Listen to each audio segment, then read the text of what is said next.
हाँ, हमारे स्कूल में जिन भी बच्चों की फीस नहीं भरी होती थी उनकी सामूहिक बेइज्जती होती थी। और उससे भी ज्यादा दर्द की बात यह है कि वो जो बच्चा थॉट पढ़ रहा है उसने भी फीस नहीं भरी है।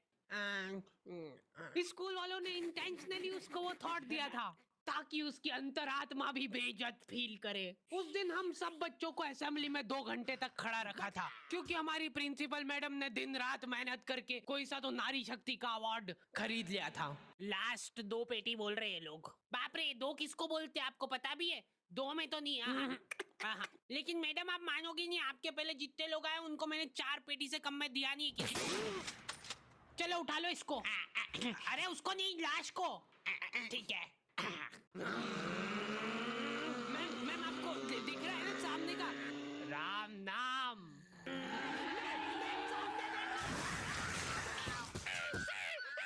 उस दिन हमारे स्कूल में अवार्ड के सेलिब्रेशन के लिए अलग तैयारियां चल रही थी। तो और मतलब पढ़ाई लिखाई कैसी चल रही है अपने फिर? हैं, कुछ हेल्प वगैरह लगेगी क्या? अरे मैम का स्केच। हाँ, हार्डी को बोला तो था। मैं स्कूल में स्केचेस का धंधा करता था, 100 रुपए प्रति स्केच और लड़कियों का फ्री में। मैंने एक बार चमेली का स्केच बनाया था। उसने बनाने का बोला नहीं था, मैं खुद से बना के ले गया था। वो देख के वो एकदम इम्प्रेस हो गई और उसने जाके अपने बंदे को दिखा दिया। ये देखो, हार्डी ने बनाया। कितना अच्छा बनाया यार, हूबहू लग रही हूँ मैं एकदम। उसका बंदा राजेश और उसके साथ 2-4 लौंडे लपाड़े और बहुत स्केच बनाना आ रहा है देखो आजकल। हमारी बना दे कभी। अरे भाई पर हुआ क्या?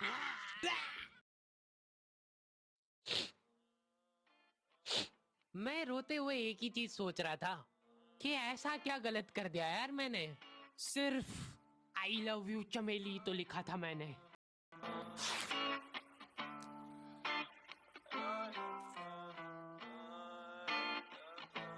नाम तेरा है क्या मुझको तो खबर नहीं, गलतियां ये सारी उन रातों की है, जिंदगी तो चल रही मैं मगर थमा हुआ, शायरी ये सारी मेरी बातों की है। नाम तेरा है क्या मुझको तो खबर नहीं, गलतियां ये सारी उन रातों की है, जिंदगी तो चल रही मैं मगर थमा हुआ, शायरी ये सारी मेरी बातों की है।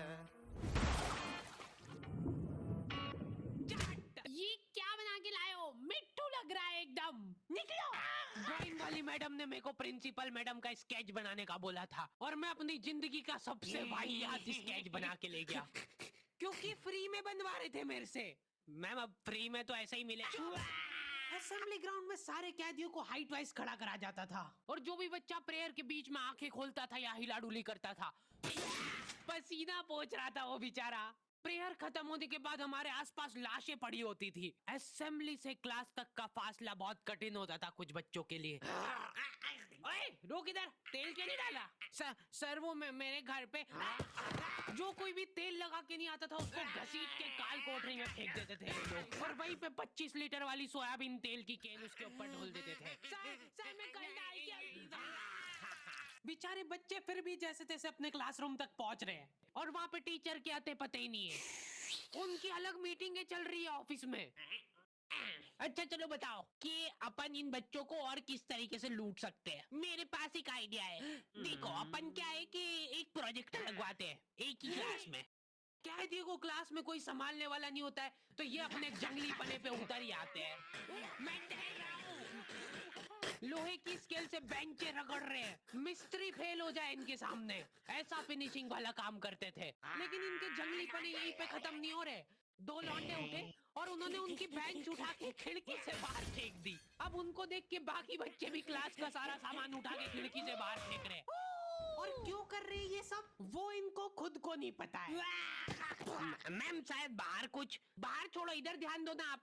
तो अपन ये जो प्रोजेक्टर लगवाएंगे इसको अपन नाम देंगे स्मार्ट क्लास। और उसकी अपन लेंगे अलग से फीस। ठीक है, पर कभी किसी बच्चे ने नहीं दी तो? अरे भूषण जी, फीस पेरेंट्स देते हैं, बच्चे नहीं। एक हफ्ते में एक पीरियड लगता था स्मार्ट क्लास का जो बच्चों को स्मार्ट बनाने के लिए काफी था। पॉपकॉर्न लाया था ना तू आज? हाँ, खोल खोल टिफिन। मूवी चलेगी अभी, मूवी। ये लोग ऐसे बैठे कि अभी लड़की आके मुजरा करेगी इनके सामने। जिन भी बच्चों ने वो एक्स्ट्रा फीस नहीं भरी होती थी उनको वो 1 पीरियड के लिए क्लास के बाहर जाना पड़ता था।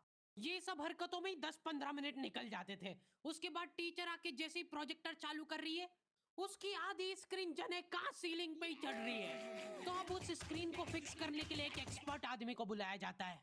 हाँ, सही सोच रहे हो। भूसाड़ा।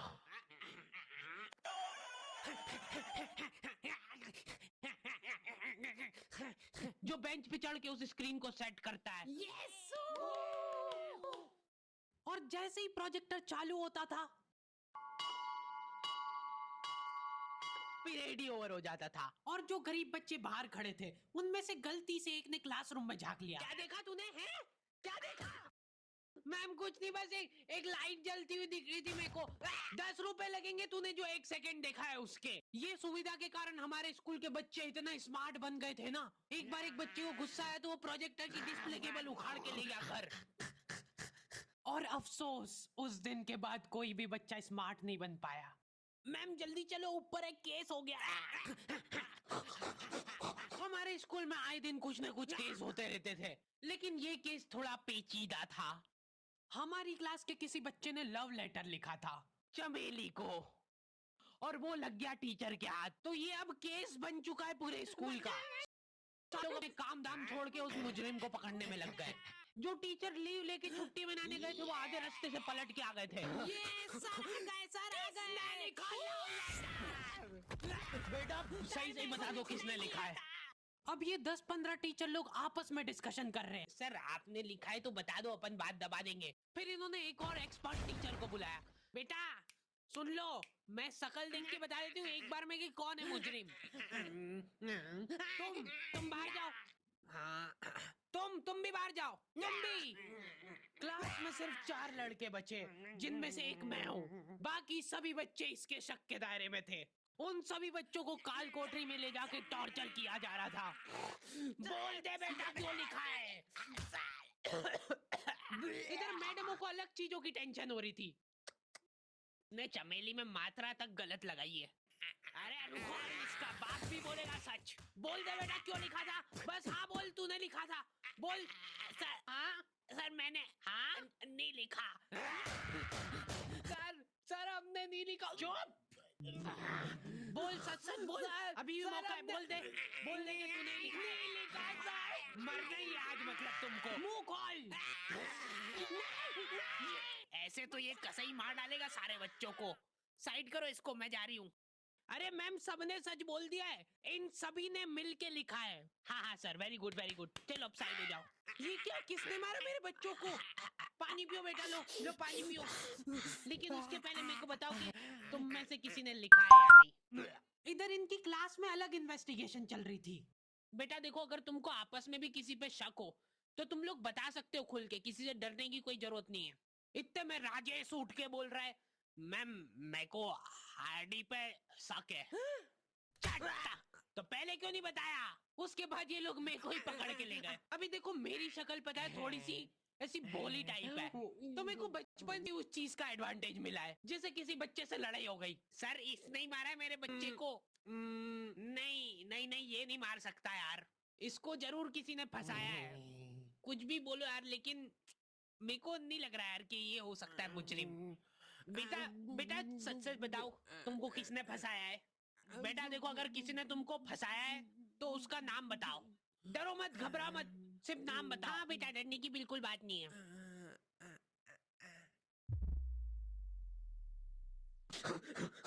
राजेश कौन है? सर मैं। बस उसी दिन राजेश मेरे को आखिरी बार दिखा था, लेकिन वो लव लेटर किसने लिखा था वो आज तक रहस्य ही है। तू लगे सामने खड़ी है, लगता जैसे अपने आप से लगी, खुली किताब जैसे मेरी प्यारी चमेली।